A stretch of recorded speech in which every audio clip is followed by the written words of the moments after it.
চিন্তা করছেন একবার, তৃতীয় লিঙ্গের একজন ব্যক্তি তার দোকানে গেছে হয়তোবা 10 টাকা চাওয়ার জন্য। আজকে দেশে অবস্থা এইগুলা দেখলে ভাই খারাপ লাগে ভাই।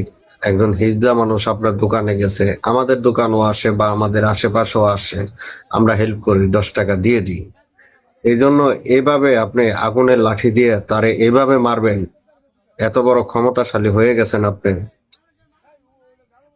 এর দৃষ্টান্তমূলক শাস্তি আমরা চাই। যে এলাকাটাই হয়েছে এটা অবশ্যই তাকে আইনের আওতায় আনবো।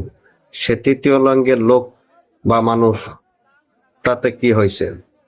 সে তো আমাদের মতোই, তাই না? রক্তে মাংস করা মানুষ।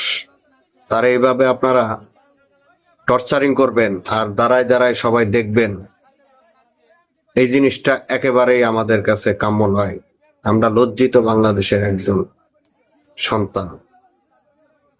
আমরা তৃতীয় লিঙ্গের তাদেরকেও ছাড় দিই না, তাদেরকেও পিটিয়ে আমাদের মনে শান্তি মিঠাই। ক্ষমতা আমাদের দিয়ে